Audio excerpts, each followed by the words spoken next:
Hello welcome back. ഇന്ന് നമ്മൾ butter marble കേക്കാണ് ഉണ്ടാക്കുന്നത്. ചോക്ലേറ്റും അതുപോലെ തന്നെ വാനില ബട്ടറും കൂടി മിക്സ് ആയിട്ടുള്ള മാർബിൾ കേക്കാണിത്. അപ്പോൾ രണ്ട് ഫ്ലേവറും ഒരുപോലെ ഇഷ്ടപ്പെടുന്ന ആൾക്കാർക്ക് എന്തായാലും ഇത് ഇഷ്ടപ്പെടും. അപ്പം നമുക്ക് പെർഫെക്റ്റായിട്ട് ഇതെങ്ങനെ വീട്ടിലുണ്ടാക്കാൻ നോക്കാം. അപ്പോൾ ഞാൻ കുറച്ച് വലിയ ക്വാണ്ടിറ്റിയിലാണ് ഇത് ഉണ്ടാക്കുന്നത്. ഞാനൊരു ലോഫ് പാനിലും അതേപോലെ തന്നെ ഒരു സ്ക്വയർ പാനിലും ഉണ്ടാക്കുന്നുണ്ട്. അപ്പോൾ ഞാനെപ്പോഴും പറയുന്ന പോലെ കുറച്ച് ഉണ്ടാക്കണമെങ്കിൽ നമുക്ക് ഇൻഗ്രീഡിയൻസ് ഒക്കെ നേരെ ഹാഫ് എടുത്താൽ മതി. അപ്പോൾ ഇതിലേക്ക് വേണ്ടിയത് 180 ഗ്രാം ഡാർക്ക് ചോക്ലേറ്റ് ആണ്. അപ്പോൾ ചോക്ലേറ്റ് ഭാഗത്തിന് വേണ്ടിയിട്ടുള്ളതാണിത്. അപ്പോൾ ഇത് എടുത്തിട്ട് ഇതൊന്ന് ജസ്റ്റ് ഒന്ന് മെൽറ്റ് ചെയ്തിട്ട് എടുക്കാം. പിന്നെ അതിലേക്ക് ആവശ്യമുള്ളത് 2 കപ്പ് മൈദ ആണ്. അപ്പോൾ നമുക്ക് ഒരു സിഫ്റ്ററിൽ ഏതെങ്കിലും ഒരു അരിപ്പയിലേക്ക് 2 കപ്പ് മൈദ ഇട്ട് കൊടുക്കാം. പിന്നെ അപ്പോൾ നമുക്കിത് കേക്ക് ഫ്ലോർ ആക്കിയിട്ട് എടുക്കണം. നമ്മളിപ്പോൾ അത് നോർമൽ ഫ്ലോർ അല്ലേ, അപ്പോൾ അത് നമുക്ക് കേക്ക് ഫ്ലോർ ആക്കാൻ 1 കപ്പ് മൈദക്ക് 1 ടേബിൾ സ്പൂണ് മൈദ മാറ്റി കൊടുത്തിട്ട് നമ്മൾ കോൺഫ്ലവർ ആഡ് ചെയ്ത് കൊടുക്കുന്ന രീതിയിലാണ് കേക്ക് ഫ്ലോർ ഉണ്ടാക്കുക. അപ്പോൾ ഞാനിപ്പം 2 കപ്പ് മൈദയിൽ നിന്ന് 2 ടേബിൾ സ്പൂണ് മൈദ അതിൽ നിന്ന് എടുത്തിട്ട് അതിലേക്ക് 2 ടേബിൾ സ്പൂൺ കോൺഫ്ലവർ ആഡ് ചെയ്ത് കൊടുക്കുന്നുണ്ട്. അപ്പോൾ നമ്മുടെ കേക്ക് ഫ്ലോർ റെഡിയായി.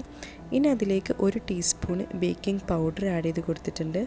പിന്നെ അതിലേക്ക് 3/4 ടീസ്പൂണ് ഉപ്പും കൂടി ഇട്ട് കൊടുത്തിട്ട് ഇത് നല്ലോണം ഒന്ന് തരിച്ചെടുക്കുക.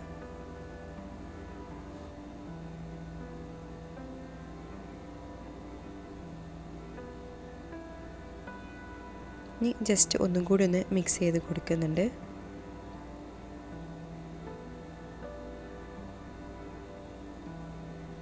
ഇനിതാ നമ്മളെ ചോക്ലേറ്റ് ഇവിടെ മെൽറ്റ് ആയിട്ടുണ്ട്.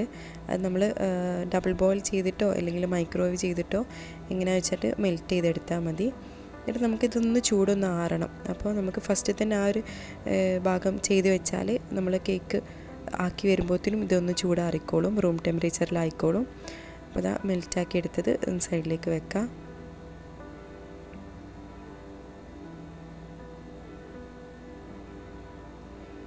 ഇനി നമുക്കിതിലേക്ക് വേണ്ടിയത് ബട്ടറാണ്. ഞാനിപ്പോൾ 400 ഗ്രാം അൺസോൾട്ടഡ് ഉപ്പില്ലാത്ത ബട്ടറാണ് എടുത്തിട്ടുള്ളത്. ഇതൊന്ന് ഇതേപോലെ ഒന്ന് സോഫ്റ്റ് ആയാൽ മതി. നമ്മൾ ഫ്രിഡ്ജിൽ നിന്ന് കുറച്ച് നേരം ഒന്ന് പുറത്തെടുത്ത് വെച്ചാൽ ഇതേപോലെ സോഫ്റ്റ് ആവും. അപ്പോൾ ഈ ബട്ടർ നമുക്ക് ഞാൻ നേരത്തെ പറഞ്ഞ ഒരു ടിന്നിൽ ഉണ്ടാക്കുകയാണെങ്കിൽ നമുക്ക് 200 ഗ്രാം ബട്ടർ മതി. അപ്പോൾ ഞാൻ 2 പാനിൽ ഉണ്ടാക്കുന്നതിനെ കൊണ്ട് 400 ഗ്രാമാണ് എടുത്തത്. ഇനി ഇതിലേക്ക് പഞ്ചസാര വേണം. ഞാനിപ്പം നമ്മളെ മെഷറിങ് കപ്പിൽ 1/3 കപ്പ് ഉണ്ടാവും, അങ്ങനത്തെ കപ്പിൽ 3 കപ്പാണ് എടുത്തത്. ഗ്രാം പറയുകയാണെങ്കിൽ 195 ഗ്രാം പഞ്ചസാര ഇതിലേക്ക് വേണം. ഈ 1/3 കപ്പ് 80 ml 1/3 കപ്പിൽ 3 കപ്പ് പഞ്ചസാരയാണ് ഈ ഒരു റെസിപ്പിക്ക് ആവശ്യമുള്ളത്. അപ്പോൾ നമുക്ക് ആ പഞ്ചസാര ഇതിലേക്ക് ആഡ് ചെയ്ത് കൊടുക്കാം.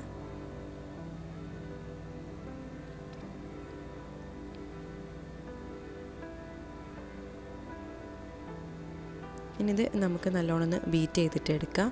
നമ്മൾ ബട്ടർ കേക്കും ഒക്കെ ഉണ്ടാക്കുന്നത് പോലെ ജസ്റ്റ് ഒന്ന് ബീറ്റ് ചെയ്തെടുത്താൽ മതി. അപ്പോൾ ആദ്യം ലോ സ്പീഡിൽ ജസ്റ്റ് ഒന്ന് മിക്സ് ചെയ്തെടുക്കുക. കാരണം ബട്ടർ നമ്മൾ സോഫ്റ്റായ ബട്ടറാണല്ലോ യൂസ് ചെയ്യുന്നത്. അതിനെക്കൊണ്ട് ജസ്റ്റ് ഒന്ന് മെല്ലെ സ്പീഡിൽ ഇട്ടിട്ട് പിന്നെ മെല്ലെ സ്പീഡ് കൂട്ടി കൊടുത്താൽ മതി.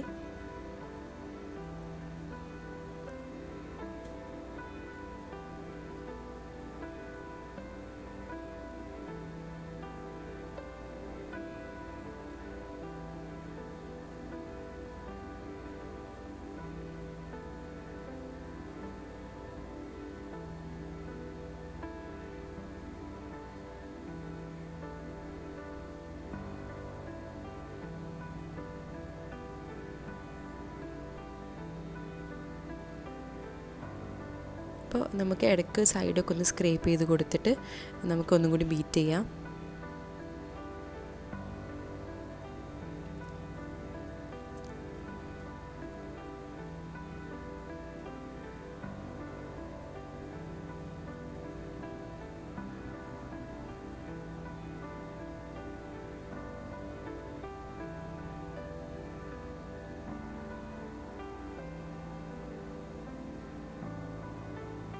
ഇപ്പോൾ നമ്മൾ കളറൊക്കെ ഒന്ന് മാറി ലൈറ്റ് പെയിൽ യെല്ലോ കളറായി വന്നിട്ടുണ്ട്.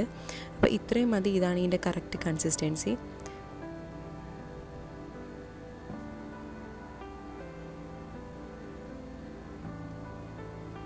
ഇനി ഇതിലേക്ക് എഗ്ഗ് വേണം. ഞാനിതിലേക്ക് 8 മുട്ടയാണ് എടുക്കുന്നത്. റൂം ടെമ്പറേച്ചറിലുള്ള മുട്ട നമുക്ക് രണ്ടെണ്ണം വെച്ചിട്ട് ബീറ്റ് ചെയ്തെടുക്കുക. ഒരുമിച്ച് എല്ലാം കൂടി ഒഴിക്കേണ്ട.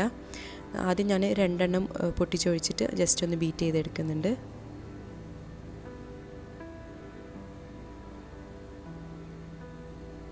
ജസ്റ്റ് ഒന്ന് മിക്സ് ആയതിനു ശേഷം ബാക്കി രണ്ടെണ്ണം ഇട്ടുകൊടുക്കുക. അങ്ങനെ 8 മുട്ടയാണ് ഈ ഒരു റെസിപ്പിയിലേക്ക് ആവശ്യമുള്ളത്.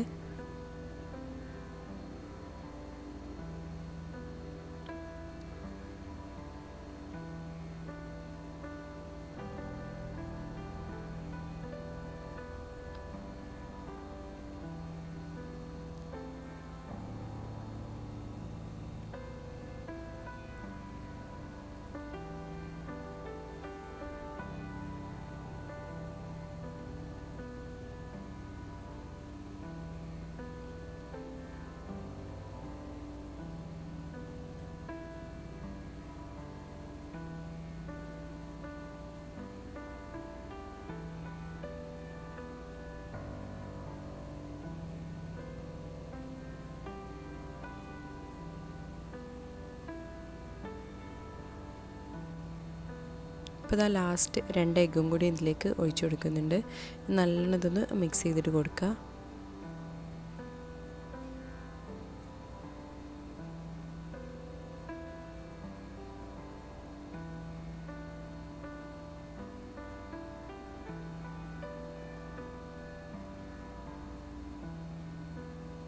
എഗ്ഗ് നമ്മൾ ബട്ടറിൽ ബീറ്റ് ചെയ്യുമ്പോൾ ചിലപ്പോൾ നമുക്ക് പിരിഞ്ഞ പോലെ തോന്നും. അത് നോർമലാണ്. അത് എപ്പോഴും നമ്മൾ കേക്ക് ഉണ്ടാക്കുമ്പോൾ നമുക്ക് ഒരു പേടിയാവുന്നൊരു കാര്യമാണ്. അത് കംപ്ലീറ്റ്ലി നോർമലാണ്. അത് നമ്മൾ ഫ്ലോർ ആഡ് ചെയ്ത് കൊടുക്കുമ്പം അത് ശരിയാവും. അപ്പോൾ അത് കാണുമ്പോൾ ആരും ബേജാറാവണ്ട.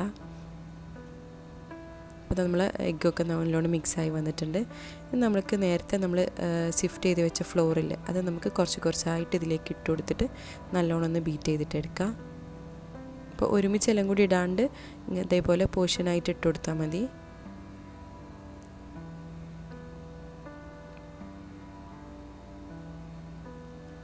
ഈ ഒരു ടൈമിൽ തന്നെ ഓവനൊന്ന് പ്രീഹീറ്റ് ചെയ്ത് വെക്കുക. ഒരു 10 മിനിറ്റ് ഒരു 200 ഡിഗ്രി സെൽഷ്യസിൽ നമുക്ക് ഓവന് പ്രീഹീറ്റ് ചെയ്ത് വെക്കാം.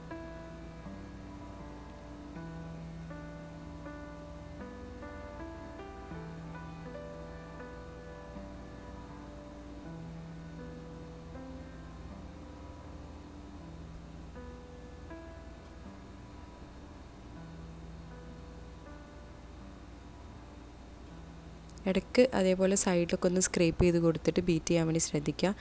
സൈഡിലേക്കൊക്കെ ഫ്ലോർ പോയിട്ടുണ്ടാവും നമ്മൾ ബീറ്റ് ചെയ്യുന്ന സമയത്ത്. അപ്പോൾ അതൊക്കെ ഒന്ന് സെൻറ്ററിലേക്ക് ആക്കി കൊടുത്തിട്ട് നല്ലോണം ഒന്ന് മിക്സ് ചെയ്ത് കൊടുക്കുക.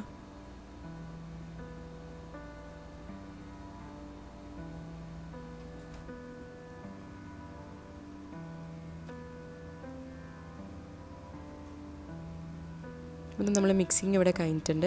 ഇനി ഇതിലേക്ക് വേണ്ടത് 1/2 കപ്പ് പാലാണ്. പാലെടുക്കുമ്പോൾ തണുപ്പില്ലാത്ത പാലെടുക്കുക.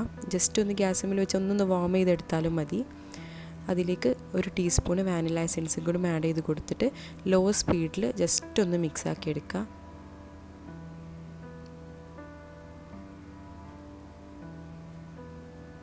അപ്പോൾ ഇതാ നമ്മൾ മിക്സിംഗ് ഒക്കെ കഴിഞ്ഞിട്ടുണ്ട്. ഇനി നമുക്ക് ഇതിലേക്ക് നമ്മൾ നേരത്തെ ചോക്ലേറ്റ് മെൽറ്റ് ചെയ്ത് ആഡ് ചെയ്ത് കൊടുക്കണം. അപ്പോൾ നമുക്കിത് 2 പോർഷനാക്കി എടുക്കണം. നമ്മളെ ഇഷ്ടത്തിനനുസരിച്ച് ചോക്ലേറ്റ് കൂടുതൽ വേണ്ടിയവർക്ക് ചോക്ലേറ്റിൻ്റെ മിക്സി കൂടുതൽ എടുക്കാം. അപ്പോൾ ഞാൻ ജസ്റ്റ് ഒന്ന് ഹാഫ് പോലെ ആക്കി എടുക്കുന്നുണ്ട്. ഹാഫാണ് എപ്പോഴും പെർഫെക്റ്റ് ആയിട്ട് ആ ഒരു ടെക്സ്ചർ കിട്ടുക മാർബിൾ കേക്കിൻ്റെ. ഇനി അതിലേക്ക് നമ്മൾ മെൽറ്റ് ചെയ്ത് വെച്ച ചോക്ലേറ്റ് ചൂടൊക്കെ തണിഞ്ഞതാണ്, അത് ഇതിലേക്ക് ഒഴിച്ചു കൊടുക്കുന്നുണ്ട്.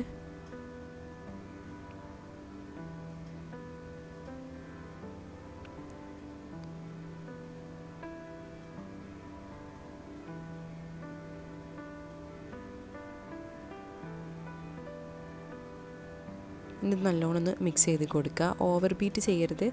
ഈ ചോക്ലേറ്റും എഗ്ഗിൻ്റെ മിക്സറും കൂടി ജസ്റ്റ് ഒന്ന് മിക്സായി കിട്ടിയാൽ മതി. മെല്ലെ മെല്ലെ ഒന്ന് മിക്സാക്കി കൊടുക്കുക.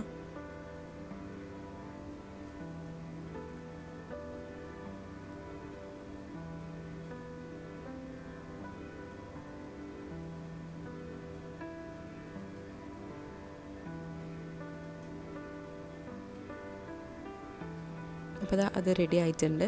ഇനി നമുക്ക് പാനിലേക്ക് രണ്ടും 1 by 1 ആക്കിയിട്ട് ഒഴിച്ചു കൊടുക്കാം.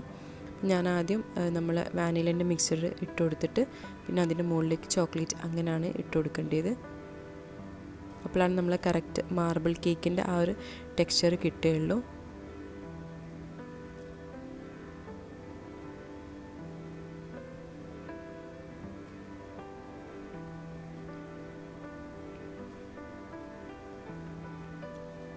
എൻ്റെ വൺ ഓഫ് മൈ ഫേവറേറ്റ് റെസിപ്പീസിൽ പെട്ട ഒരു റെസിപ്പിയാണിത്. ഇടയ്ക്കിടയ്ക്ക് ഉണ്ടാക്കുന്നൊരു കേക്കാണ്. അത്രയ്ക്കും ടേസ്റ്റാണ്. നമ്മൾ ഇങ്ങനെ കഴിച്ചു പോവും. സ്റ്റോർ ചെയ്ത് വെക്കാൻ നമുക്ക് എയർ ടൈറ്റ് ആയിട്ടുള്ള കണ്ടെയ്നറിൽ ചൂട് തണിഞ്ഞതിന് ശേഷം നമുക്ക് പുറത്ത് തന്നെ സ്റ്റോർ ചെയ്ത് വെക്കാം. ഇനി ഫ്രിഡ്ജിൽ വേണമെങ്കിൽ എയർ ടൈറ്റ് ആക്കിയിട്ട് ഫ്രിഡ്ജിലും കുറേ ദിവസം നമുക്ക് കിട്ടും.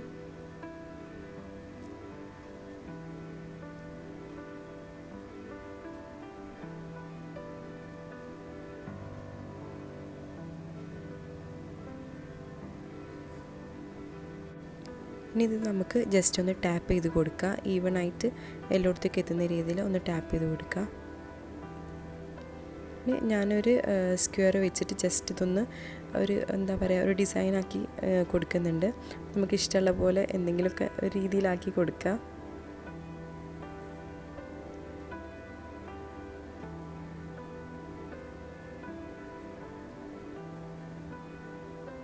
ഇത് തിക്ക് ബാറ്റർ ആയതിനെ കൊണ്ട് തന്നെ നല്ലോണം ടാപ്പ് ചെയ്ത് കൊടുക്കാം.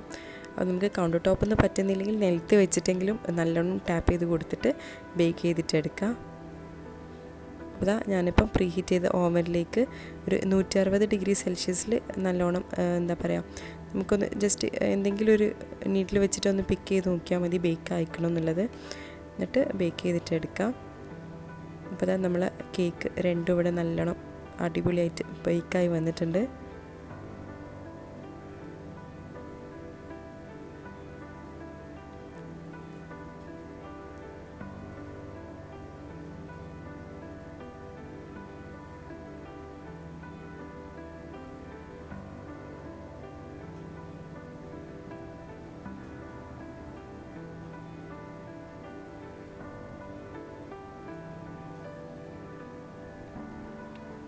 അപ്പോൾ ഇതാ കേക്ക് ചൂടൊക്കെ തണിഞ്ഞ് നമുക്ക് കട്ട് ചെയ്യാനുള്ള ആ ഒരു ടൈം ആയിട്ടുണ്ട്. നല്ല സോഫ്റ്റ് ആൻഡ് എന്താ പറയുക അടിപൊളി ടേസ്റ്റുള്ളൊരു കേക്കാണിത്. നമ്മൾ കട്ട് ചെയ്തിട്ട് എയർ ടൈറ്റ് ആക്കിയിട്ട് കീപ്പ് ചെയ്താൽ മതി. അധികം കീപ്പ് ചെയ്യാതെ നമുക്ക് കയ്യിലത് പെട്ടെന്ന് തീർന്നു പോവും. അത് ഗ്യാരണ്ടിയാണ്, കാരണം അത്രയ്ക്ക് ടേസ്റ്റാണ്. അപ്പോൾ നമ്മൾ കീപ്പ് ചെയ്യുകയാണെങ്കിൽ ഒരു 3 days വരെ പുറത്ത് നമുക്ക് സൂക്ഷിക്കാം. ഇനി അതല്ല അതിന് കൂടുതൽ വേണമെങ്കിൽ ഫ്രിഡ്ജിൽ എയർ ടൈറ്റ് ആക്കി വെച്ചാൽ മതി. ശ്രദ്ധിക്കാൻ നമ്മൾ പാത്രം എയർ ടൈറ്റ് ആവണം, അല്ലെങ്കിൽ ഇതിൻ്റെ ആ മോയ്സ്ചറൊക്കെ പോയി കേക്ക് ഡ്രൈ ആവും. അപ്പം എന്തായാലും ഇതൊന്ന് ട്രൈ ചെയ്ത് നോക്കുക, എന്തായാലും ഇഷ്ടപ്പെടും. അപ്പോൾ നമ്മൾ കേക്കിൻ്റെ എന്താ പറയുക ആ ഒരു സോഫ്റ്റ്നെസ് ഇതിങ്ങനെ മുറിക്കുമ്പോൾ തന്നെ മനസ്സിലാവുന്നുണ്ടാവും. അപ്പോൾ എന്തായാലും എല്ലാവരും ഒന്ന് ട്രൈ ചെയ്ത് നോക്കുക. Thank you.